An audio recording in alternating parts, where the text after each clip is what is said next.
నమస్తే, నేను మీ Bobby Vardhan. BBC voice ఛానల్లోని వారం వారం వార్తా సమాహారం కార్యక్రమానికి స్వాగతం. ఈరోజు వార్తా సమాహారంలో కొన్ని జాతీయ అంశాలు, ఇంకొన్ని ప్రాంతీయ అంశాలు, ఒకటి రెండు అంతర్జాతీయ అంశాలను కూడా మనం చర్చిద్దాం. వాటిలో ముఖ్యమైనది దేశం మొత్తంగా చర్చించుకోవడం ఒకానొక అంశం ఏంటంటే, ఎన్నికల వ్యూహకర్త ప్రశాంత్ కిషోర్ ఎన్డీఏ ప్రభుత్వానికి షాక్ ఇచ్చిన అంశం. ఆయన ఏంటి షాక్ ఇవ్వటం ఏంటి అంటే, బీహార్లో ఈ మధ్య ఒక ఉప ఎన్నిక జరిగింది. బకింపురా అని ఒక చాలా ప్రెస్టీజియస్ అది కాన్స్టిట్యుయెన్సీ మన భారతీయ జనతా పార్టీకి సంబంధించింది. ఆ జరిగిన ఉప ఎన్నికకు ఆయన పోటీ చేశారు. అతను గతంలో చాలాసార్లు పోటీ చేసినప్పటికీ అతని సొంత పార్టీ ద్వారా అతను విజయం సాధించలేదు. ఈసారి ఎందుకో మొత్తానికి చాలా పకడ్బందీగా వ్యూహం పన్ని బరిలోకి దిగాడు ఆయన. అనూహ్యమైన విజయం సాధించారు. దాదాపు 20,000 మెజార్టీతో, ఓట్ల మెజార్టీతో ఆయన గెలుపొందడంతో ఎన్డీఏకి ఈ విజయం మింగుడు పడలేదు. ఎందుకు ఇంత ప్రతిష్టాత్మకంగా దీన్ని తీసుకున్నారంటే, అది సాదాసీదా అయిన నియోజకవర్గం కాదు. అక్కడ దాదాపు 4 దశాబ్దాలు, అంటే 3.5 దశాబ్దాల పైగా ఇప్పటిదాకా భారతీయ జనతా పార్టీ ఓటమిని చవి చూడలేదు. ఇప్పుడు ఆ స్థానాన్ని నుంచి బయటకు వచ్చిన మన ఇప్పుడు భారతీయ జనతా పార్టీకి జాతీయ అధ్యక్షుడిగా వచ్చారు కదా ఆయన, నితిన్ నబీ. ఆయన వదిలేసిన స్థానం ఇది. సో ఆయన రాజ్యసభ తీసుకున్నారు, పార్టీ అధ్యక్షుని చేశారు. ఇప్పుడు అక్కడ ఉప ఎన్నిక జరపాల్సి వచ్చింది. దానికి ప్రశాంత్ కిషోర్ చాలా వ్యూహాత్మకంగా పావులు కదిపి అందులో కంటెస్ట్ చేశాడు. కంటెస్ట్ చేసి చాలా సాదాసీదాగానే ప్రచారం నిర్వహించారు. బట్ భారతీయ జనతా పార్టీ, ముఖ్యంగా ఎన్డీఏ కూటమి మాత్రం అన్ని విధాలుగా అక్కడ ఎలాగైనా గెలవాలని. ఎందుకంటే ఇప్పటికే నబీ ఆయన 5 సార్లు గెలిచారు అక్కడి నుంచి. సో ఆ స్థానం అంటే తప్పనిసరిగా ఇది మనం గెలవబోతున్నాం నల్లేరు మీద నడకలాగా అని చెప్పి వాళ్ళు భావించారు. అందాక ఎందుకు వాళ్ళు పన్నిన రకరకాల వ్యూహాల్లో ఇంకోటి ఏంటంటే, లాలూ ప్రసాద్ యాదవ్ అలాగే నితీష్ కుమార్ అంటే మాజీ ముఖ్యమంత్రుల పేర్లతో 2 ఇండిపెండెంట్ల ద్వారా కూడా వేయించారు. ఎందుకంటే క్రాస్ ఓటింగ్ జరుగుతుంది, ప్రజలు వాళ్ళని నమ్మి వాళ్ళకి ఓట్లు వేస్తారు, అప్పుడు ప్రశాంత్ కిషోర్కి ఓడిపోతాడు అని చెప్పి వ్యూహంతో అలాంటి 2 పెడితే వాళ్ళకి ఆ 2లో ఒక్కరికి కూడా 200 ఓట్ల కంటే ఎక్కువ రాలేదు. అంటే ప్రజలు అక్కడ చాలా మెచ్యూర్డ్గా బిహేవ్ చేసినట్టుగా కూడా ఈ విజయాన్ని బట్టి అర్థమవుతుంది.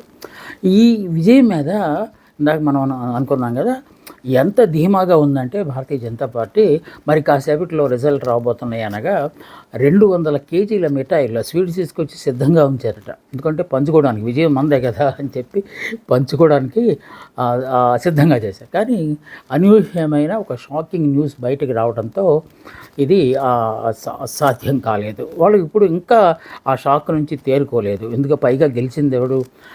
ఎన్నికలలో అనేక వ్యూహాలు, అనేక రాష్ట్రాలకు వ్యూహాలు పన్నిన ప్రశాంత్ కిషోర్ తనే రంగంలో స్వయంగా రంగంలో దిగి గెలవటం అనేది ఈసారి కొంచెం ప్రత్యేకత సంతరించుకుందని అనాలి. ఇక ఇప్పుడు ఓటమికి, ఎన్డీఏ ఓటమికి లేకపోతే భారతీయ జనతా పార్టీ ఓటమికి కారణాలను వెతికే ప్రయత్నంలో ఎన్డీఏ కూటమి ఉన్నట్టుగా కనిపిస్తోంది. దాంట్లో మొట్టమొదటిది ఏంటంటే, ప్రజలు విసిగెత్తిపోయారా అప్పుడే యాంటీ ఇన్కంబెన్సీ అంటే ప్రభుత్వ వ్యతిరేక ఓటు ఆయనకి పడిందా అని కొంతమంది వాదన చేస్తూ ఉంటే, లేదు అక్కడ నేర చరిత్ర ఉన్న ముఖ్యమంత్రి ఉన్నాడు కనుక అతనికి వ్యతిరేకంగా ఓట్లు పడినాయని చాలామంది అన్నారు. ఇదే మాట ప్రశాంత్ కిషోర్ కూడా నొక్కి చెప్పాడు. ఈ ఓటమిని మోడీ సీరియస్గా తీసుకోవాలి. ఎందుకంటే ఇక్కడ ప్రజలు నేర చరిత్ర ఉన్న సీఎం తాలూకు ఆగడాలను భరించలేకపోతున్నారు, ఆ నిరసనను ఈ విధంగా తెలియజేశారని చెప్పి ఆయన పరోక్షంగా మోదీ మీద దండెత్తే పని కూడా చేశారు. సో రకరకాల వ్యాఖ్యానాలు వస్తున్నాయి. కాదు, ఇదంతా ఆ మధ్య జంతర్ మంతర్ దగ్గర జరిగిన ఈ జన్జీ తాలూకు నిరసన కార్యక్రమానికి సంఘీభావం తెలుపుతూ బీహార్లో కూడా అలాంటిదే, ఆల్మోస్ట్ పేపర్ లీక్ సంబంధించిందే అక్కడ కూడా నిరసన జరిగింది. సో దాన్ని పోలీసులు అత్యంత కఠినంగా అణిచివేసే ప్రయత్నం చేశారు. మనం చూసాం కదా సోషల్ మీడియాలో కూడా ఒక కానిస్టేబుల్ ఏకంగా AK-47తో విద్యార్థుల మీద కాల్పులు జరగడం, అంటే గాలిలో కాల్పులు జరగడం లాంటి సంఘటనలు కూడా చూసాం. సో ఇలాంటి క్రిమినల్ చర్యలు ఎక్కువ పెచ్చరిల్లిపోతుంటూ బీహార్లో ప్రజలు కొంచెం చైతన్యవంతం అయ్యారని, అందువలనే ప్రశాంత్ కిషోర్ని గెలిపించారని కూడా ఒక ప్రక్క వాదోపవాదాలు. ఏదేమైనా జన్జీ తాలూకు ప్రభావం మెల్లమెల్లగా దేశవ్యాప్తంగా పడుతుందని చెప్పుకోవాలి. ఇప్పుడు మొత్తం ఇదే స్థాయిలో 3 చోట్ల ఉప ఎన్నికలు జరిగితే 2 చోట్ల భారతీయ జనతా పార్టీ ఓడిపోయింది, ఒక్క చోట మాత్రమే గెలవగలిగింది. సో ఇది కూడా ఈ డిక్లైన్ లేకపోతే గ్రాఫ్ పడిపోతుంది అని చెప్పి కొంతమంది ఊహ. సో ఒక చిన్న ఉప ఎన్నికకే ఇంత పెద్ద గ్రాఫ్ పడిపోవటం లాంటి పెద్ద పెద్ద మాటలు ఎందుకని ఇంకొంతమంది అంటున్నప్పటికీ ఇది కూడా వాస్తవమే కదా అనేదాన్ని కొంతమంది సమర్థిస్తూ వస్తున్నారు. ఇది దేశవ్యాప్తంగా ప్రస్తుతం హల్చల్ చేస్తున్న ఒకనొక వార్తగా మనం మాట్లాడుకోవాలి. ఇంకా ఇటీవలే సెంటినరీ సెలబ్రేషన్స్ 100 ఏళ్ల ఉత్సవాలు జరుపుకున్న అత్యంత ప్రతిష్టాత్మక ఆంధ్ర యూనివర్సిటీ మాజీ వైస్ ఛాన్సలర్ ప్రొఫెసర్ ప్రసాద్ రెడ్డిని ప్రభుత్వం సస్పెండ్ చేయించింది.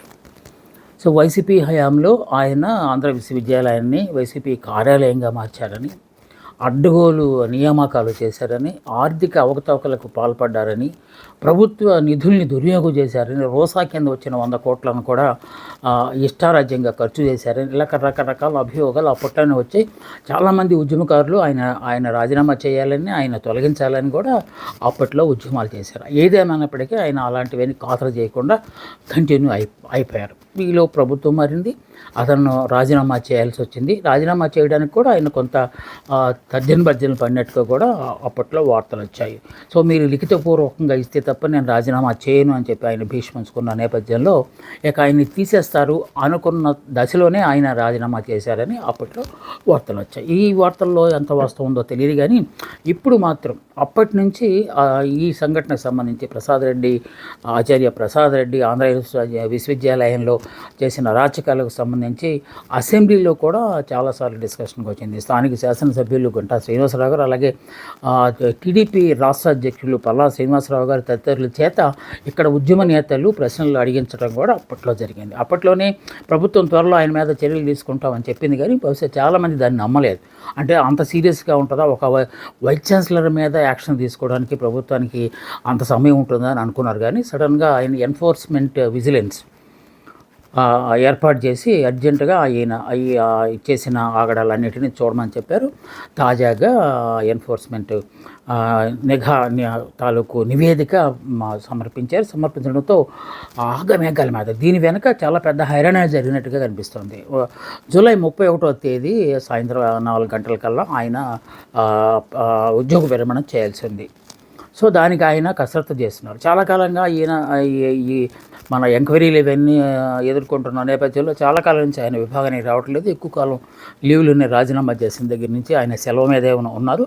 ఈ మధ్య కాలంలోనే విభాగానికి వస్తున్నారు, ఎందుకంటే నోటీసు లాంటివి తీసుకోవాలి కనుక ఆయన వస్తున్నారు.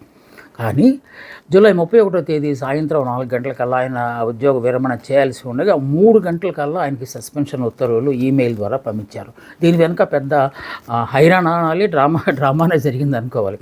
అప్పటిదాకా ఉన్న ఈసీని 2 రోజుల ముందే రద్దు చేసేసారు. మొత్తం రాష్ట్రంలో ఉన్న 19 యూనివర్సిటీల ఈసీలని, ఎగ్జిక్యూటివ్ కౌన్సిల్ అంటే హైయెస్ట్ అథారిటీ అది, వాటిని రద్దు చేసేసి కొత్తగా మళ్ళీ ఈసీ మెంబర్లు, అంటే తమకు అనుకూలంగా ఏ ప్రభుత్వమైనా అలాగే చేస్తారు, తమకు అనుకూలంగా వాళ్ళని వేశారు.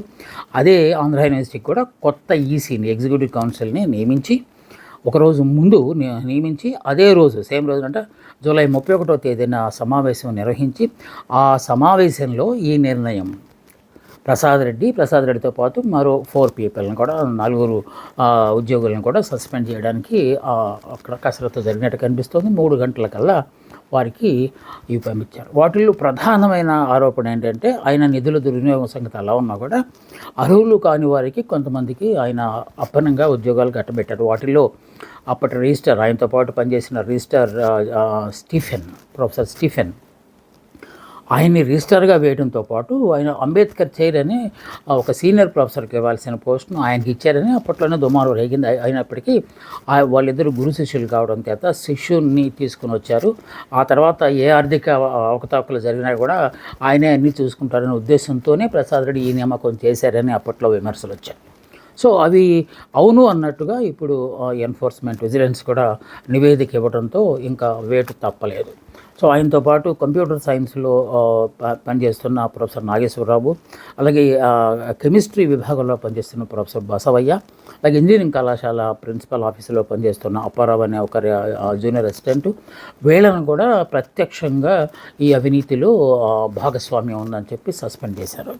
సో దీని పట్ల మిశ్రమ స్పందన వచ్చింది క్యాంపస్లో. ఎందుకంటే ఆయన హయాంలోనే చాలా అభివృద్ధి జరిగింది, ఆయన హయాంలోనే న్యాక్ మంచి ర్యాంక్ సంపాదించింది అని వాదించేవాళ్ళు కొంతమంది ఉంటే, సర్వనాశనం చేశాడు, ఆయన వల్లనే యూనివర్సిటీ ప్రతిష్ట దెబ్బతిందని వాదించేవాళ్ళు కూడా ఉన్నారు. ఇలాగా అటువైపు ఇటువైపు వాదిస్తున్న నేపథ్యంలో ఇప్పుడు వాట్ నెక్స్ట్ అనే క్వశ్చన్కి సమాధానంగా ప్రొఫెసర్ ప్రసాద్ రెడ్డి ఆ తర్వాత మిగతా నలుగురు కలిపి హైకోర్టును ఆశ్రయించారు. తమ సస్పెన్షన్ ఎత్తేయాలని, తమ ఉద్యోగ విరమణ అనంతరం వచ్చేలా అవన్నీ సవ్యంగా జరిపించాలని చెప్పి కోర్టుకు వెళ్ళారు.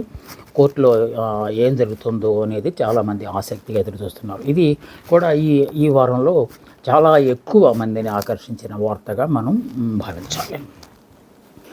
మరో వార్త అభిజిత్ దీప్కే తెలుసు కదా, అదొక సంచలనం. కాక్రోచ్ జనతా పార్టీ అని వ్యంగ్యంగా ఏదో ఒక చిన్న యాప్ లాగానో లేకపోతే ఒక వెబ్సైట్ లాగానో ఆయన ప్రారంభిస్తే అది మేకే కూర్చున్నట్టుగా ఇప్పుడు కాక్రోచ్ జనతా పార్టీ దేశాన్ని అలాగ షేక్ చేస్తుంది. మొన్న మధ్య జంతర్ మంతర్లో జరిగిన ఉద్యమం గురించి చెప్పనక్కర్లేదు, దాన్ని లక్షలాది మంది విద్యార్థులను ఆయన కూడగట్టగలిగాడు అభిజిత్ దీప్కే. సో ఆయన ఏమనుకున్నాడో అది, అంటే నీట్ పేపర్ లీకేజీకి నైతిక బాధ్యత వహిస్తూ ఆయన దేవేంద్ర ప్రధాన్ మన విద్యాశాఖ మంత్రి గారు రిజైన్ చేయాలని చెప్పి కోరుకున్నారు. మొత్తానికి పీకులాటల మధ్య ఆయన ధర్మేంద్ర ప్రధాన్ రాజీనామా చేయాల్సి వచ్చింది. సో అది ఒక విజయంగా వాళ్ళు భావించిన నేపథ్యంలో చాలా మైల్డ్గా వినమ్రంగా అభిజిత్ దీప్కే చేసిన ప్రసంగం మాత్రం చాలా ఆసక్తికరంగా చేశారు. ఇది మనం ఏదో గొప్ప విజయం సాధించినట్టు భావించట్లేదు, దేశంలో ఇంకా చాలా సమస్యలు ఉన్నాయి, ఆ సమస్యల వైపు మనం పనిచేయాల్సి ఉంటుంది అని చెప్పి అలాగే ఆయన కార్యాచరణ కూడా ప్రకటించబోతున్నాడు. ఎవ్రీ స్టేట్కి వెళ్ళిపోవాలి, స్టేట్లలో ఆ శాఖలను మన కాక్రోచ్ జనతా పార్టీ శాఖలను ప్రారంభించి అక్కడ ఏమేమి సమస్యలు ఉన్నాయో ఆ సమస్యల మీద పోరాడాలనే ఉద్దేశంతో ఆయన కార్యాచరణ రూపొందించినట్టుగా కనబడుతోంది. బొంబాయిలోని తన నివాసంలోనే కీలకమైన వ్యక్తులతో ఆయన ఇటీవల సమావేశం ఏర్పాటు చేసి అక్కడ ఈ నిర్ణయాలు తీసుకున్నట్టు కనిపిస్తోంది. కొంతమంది మీడియా మిత్రులు మీరు దీన్ని రాజకీయ పార్టీగా మలచబోతున్నారా, వచ్చే ఎన్నికల్లో పోటీ చేయబోతున్నారా అలాంటి ప్రశ్నలు ఎదిగినప్పుడు ఆయన వాటన్నిటిని తోసిపుచ్చారు. మాకు అంత ఆశ అయితే లేదు, మేము ఒక ఎజెండాతో వెళ్తున్నాం, దేశంలో కొన్ని సంస్కరణలు కావాలి, ముఖ్యంగా విద్య విషయంలో అనేక మార్పులు జరగాల్సి ఉంది, విప్లవాత్మక మార్పులు రావాలి, వాటి కోసం మేము కడదాకా పోరాడతాము. అప్పటిదాకా మా CJP అనేది కాక్రోచ్ జనతా పార్టీ అనేది ఒక ప్రెషర్ గ్రూప్ లాగా ప్రభుత్వం మీద ఒత్తిడి చేస్తే ఒకనొక యువత జంజీలాగా ఉంటుంది తప్ప రాజకీయాలకు వచ్చే అవకాశం లేదు అని చెప్పి ఆయన చెప్పిన నేపథ్యంలో అతను ప్రకటించిన ఎజెండానే కొంతమందికి చాలా కంటగింపుగా అనిపించినట్టుగా కనిపిస్తుంది. దాంతో ఆయన ఎలాగైనా ఇబ్బంది పెట్టాలి అనే ఉద్దేశంతోనైనా కావచ్చు, లేకపోతే మరేమైనా కారణాలు కావచ్చు, బొంబాయి నుంచి ఒక RTI కార్యకర్త కొన్ని సమాచారం కావాలి అభిజిత్ దీప్కేకి సంబంధించి అని చెప్పి ఒక పిటిషన్ వేశారు. దాంట్లో ఆయన ప్రధానంగా కోరింది ఏంటంటే ఆయన అవినీతికి కనుక పాల్పడకపోతే ఫారిన్ వెళ్ళి చదవగలగడానికి ఆయనకి నిధులు ఎక్కడి నుంచి వచ్చాయి, ఆయన కుటుంబ నేపథ్యం ఏంటి, ఎంత ఆస్తులు ఉన్నాయి, ఈ వివరాలు కావాలని చెప్పి ఆయన RTIలో పిటిషన్ వేశారు. దానికి చాలా ధీటుగానే అభిజిత్ దీప్కే సమాధానం చెప్పాడు. తాను మెరిట్ స్టూడెంట్నని, తనకి బోస్టన్ యూనివర్సిటీ వాళ్ళు స్కాలర్షిప్ ఇవ్వడంతో ఆ స్కాలర్షిప్తోనే నేను చదువుకున్నానని, దానికి సంబంధించిన పేపర్లను కూడా, కాగితాలను కూడా ఆయన ఫేస్బుక్లో వివిధ సామాజిక మాధ్యమాల్లో కూడా పెట్టేశాడు. బోస్టన్ యూనివర్సిటీ నుంచి దాదాపు ఆయనకు వచ్చిన స్కాలర్షిప్ తాలూకు అమౌంటు అదంతా పూర్తి పాఠవాన్ని ఆయన అక్కడ ప్రదర్శించగలిగాడు. అలాగే ఇంకొంత డబ్బులు అవసరమైతే విద్యా రుణం, ఎడ్యుకేషన్ లోన్ కూడా తీసుకున్నాను అని చెప్పి దానికి సంబంధించిన వివరాలు కూడా ఆయన ప్రకటించాడు. ఇక తన కుటుంబ నేపథ్యానికి సంబంధించిన వివరాలు కూడా ఇచ్చారు. దాంతో ఆర్టీఐ కార్యకర్త ఏం చేయాలో అర్థం కాని పరిస్థితుంది. ప్రస్తుతానికైతే అభిజిత్ దీప్కే కడిగిన ముత్యం లాగానే బయటకు వచ్చాను అని చెప్పి కార్యకర్తలు సంబరాలు చేసుకుంటూ ఉన్నారు. అయితే ఆయన్ని ఇబ్బంది పెట్టాల్సిన అవసరం లేదు అని చెప్పడానికి మరొక విషయాన్ని కూడా మనం ఇక్కడ ప్రస్తావించాల్సి వచ్చింది. సో భారతీయ జనతా పార్టీకి అత్యంత కీలకంగా ఆ మాటకు వస్తే పునాదిగా భావించే ఆర్ఎస్ఎస్ చీఫ్ భగవత్ ఈ మధ్య ఒక కీలకమైన ప్రకటన చేశాడు. జంతర్ మంతర్ వద్ద జరిగిన నిరసన కార్యక్రమం దేశ ద్రోహమేం కాదు, అది అప్రజాస్వామికమేం కాదు. వాళ్ళు యువత ప్రజాస్వామ్యయుతంగా వాళ్ళు నిరసన తెలియజేశారు. ఈ దేశంలో ప్రాథమిక హక్కుల్లో అది ఒక భాగమే తప్ప వాళ్ళు ఏదో దేశద్రోహం చేశారని, దేశానికి వ్యతిరేకంగా పోరాడుతున్నారని దాన్ని భావించాల్సిన అవసరం లేదు. నాకు ప్రస్తుత యువత మీద అచంచలమైన విశ్వాసం ఉంది. యువత తలుచుకుంటే ఏదైనా చేయగలదు. సో వాళ్ళు సంధించే ప్రశ్నల్ని మనం వ్యతిరేకం అని చెప్పి భావించకూడదు అని చెప్పి ఆర్ఎస్ఎస్ చీఫ్ మోహన్ భగవత్ మాట్లాడటం ఇప్పుడు దేశవ్యాప్త చర్చకు దారితీసింది. ఏంటిది, భారతీయ జనతా పార్టీకి ఆర్ఎస్ఎస్కి మధ్యలో విభేదాలు వచ్చాయా, లేకపోతే భగవత్ ఆయన సొంత వ్యాఖ్యానంగా దీన్ని మాట్లాడారా? కొంతమంది జెన్జీతోనే ఆయన మాట్లాడుతూ ఈ విషయాలు మాట్లాడారంటే జెన్జీ చేసిన ఉద్యమానికి ఆయన మద్దతు పలికారా? ఇలాంటి రకరకాల ప్రశ్నలు దేశవ్యాప్తంగా ఇప్పుడు హల్చల్ చేస్తున్నాయి.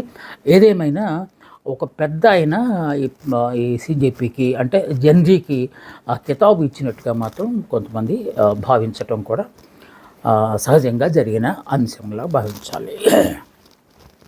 ఇక ఆర్థిక లావాదేవీలు అంటే డిజిటల్ ఎకానమీలో డిజిటల్ రూపేణా ఆర్థిక లావాదేవీలు చేస్తున్న వారికి ప్రభుత్వం ఒక షాక్ ఇస్తున్నట్టుగా కనిపిస్తోంది. సో కరెన్సీ లేకుండా డిజిటల్ లావాదేవీలకు ఇన్నాళ్ళు అందరూ అలవాటు పడ్డారు. దేశంలో కోట్ల మంది యూపీఐ ద్వారా ట్రాన్సాక్షన్లు చేస్తున్నారు. కొనడానికి కానీ లేకపోతే మరి ఎక్కడైనా రెస్టారెంట్లో ఎక్కడ ఇవ్వాలన్నా కూడా యూపీఐ ద్వారానే వాళ్ళు పేమెంట్ చేస్తూ వస్తున్నారు. ఎందుకంటే దీని ద్వారా బ్యాంకుకి వెళ్ళాల్సిన అవసరం లేదు, సమయం వృధా చేసుకోవాల్సిన అవసరం లేదు. ఇలా క్లిక్తోనే పేమెంట్లు జరిగిపోతున్నాయి, ట్రాన్సాక్షన్లు చాలా ఈజీగా అయిపోయినాయి. కాకుంటే ₹1,00,000 మాత్రమే ప్రతిరోజు లిమిట్ పెట్టడం అనేది ఉన్నప్పటికీ అది ఒక మేరకు మంచి. ఎందుకంటే ఎవరైనా టెంప్ట్ అయిపోయి ఎంతైనా ఖర్చు పెట్టవచ్చు అనుకునే వాళ్ళకి అది ఒక చిన్న బ్రేక్ లాగా ఉంటుందని అందరూ ఎన్నాళ్ళు భావించారు. సో దానికే ఎక్కువ మొగ్గు చూపారు. ఫోన్పే ఫర్ ఎగ్జాంపుల్, అలాగే గూగుల్ పే, ఇవి అద్భుతమైన పనితీరును కనబరచడం వేగంగా జరుగుతున్నాయి. వెంటనే మనం అనుకున్న 2 క్షణాలన్నా అయిపోతుంది. సమయం కూడా మనకు వృధా కాకుండా పోతుంది. అందువల్ల వీటి మీద ఎక్కువ మంది డిపెండ్ అయ్యారు. కోట్ల మంది ఆర్థిక లావాదేవీలన్నీ యూపీఐ ద్వారానే చేస్తున్నారు. ఒకటి సులభం, ఎవరికైనా అర్థమవుతుంది. ఒకసారి అలాగ చేసి చూస్తే అర్థమవుతుంది. సో దానికి భద్రత ఉంది. అంటే ఓటీపీ లాంటివి ఉన్నాయి కనుక భద్రత కూడా ఉంది. కనుక చాలా బాగుంది అనుకున్న దశలో ఇప్పుడు చిన్న ఒక షాక్ న్యూస్ ఏంటంటే ఇప్పటిదాకా ఈ కార్యక్రమాలన్నీ ఉచితంగా మనకి లభించాయి. ఇక నుంచి కొంత ఛార్జీలు వసూలు చేయాలని చెప్పి ప్రభుత్వం భావిస్తున్నట్టుగా ఉంది. ఆ మేరకు ఇప్పుడు జరుగుతున్న పార్లమెంటు సమావేశాల్లో ఒక బిల్లును కూడా ప్రవేశపెట్టినట్టుగా యూపీఐకి ఛార్జీలు విధించాలి. అంటే పూర్తి పాఠం ఇంకా రాలేదు, కానీ మొత్తానికి అలాంటిది ఏదో జరుగుతూ ఉన్నట్టుంది.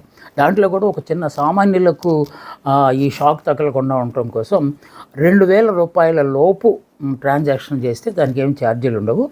అది దాటిన తర్వాత ₹2,000 దాటిన ట్రాన్సాక్షన్ ఏది చేసినా కూడా దాని మీద 1.1% ఛార్జీలు వసూలు చేసే క్రమంలో ఇప్పుడు ఈ బిల్లును రూపొందిస్తున్నట్టుగా కనిపిస్తోంది. పూర్తి పాఠం ఆ నివేదిక తాలూకు సారాంశం వస్తే కానీ మనం చెప్పలేని పరిస్థితి. ఏదేమైనా మొత్తానికి డిజిటల్ లావాదేవీలు ఇక నుంచి కొంచెం ఖర్చుతో కూడిన పని కాబోతున్నాయని తెలుస్తోంది. సో ఇది ఒక అంతర్జాతీయ వార్త కూడా ఈ వారంలో వచ్చింది. అది పశ్చిమాసియా యుద్ధానికి సంబంధించి జరుగుతున్న యుద్ధానికి సంబంధించి కాదు, జరగకుండా ఆగిపోతున్న యుద్ధానికి సంబంధించి. సో ఎప్పుడు ఏం మాట్లాడతారు తెలియని అమెరికా అధ్యక్షుడు డొనాల్డ్ ట్రంప్ ఒక విచిత్రమైన ప్రకటన చేశాడు. ఇరాన్ మీద తమ దాడులు ఆపేసామని చెప్పి ఆయన తాజాగా ఒక ప్రకటన చేశాడు. సో దానివల్ల అన్ని దేశాలకు మంచి జరుగుతుందని నేను భావిస్తున్నానని కూడా ఆయన చెప్పారు. సో ప్రపంచ తాలూకు మంచి చెడులను చూసుకోవాల్సిన బాధ్యత అమెరికా మీద ఉంది కనుక అది దృష్టిలో పెట్టుకుని, అలాగే మిత్రపక్షాలు కూడా అర్థించడంతో నేను ఈ నిర్ణయం తీసుకున్నాను. కాకుంటే ఒక చిన్న కండిషన్ అంటూ మళ్ళీ ఆయన కండిషన్ మెలికి పెట్టాడు. అదేంటి అంటే హర్మోజ్ జలసంధిని పూర్తిగా తెరిచి ఉంచాలి.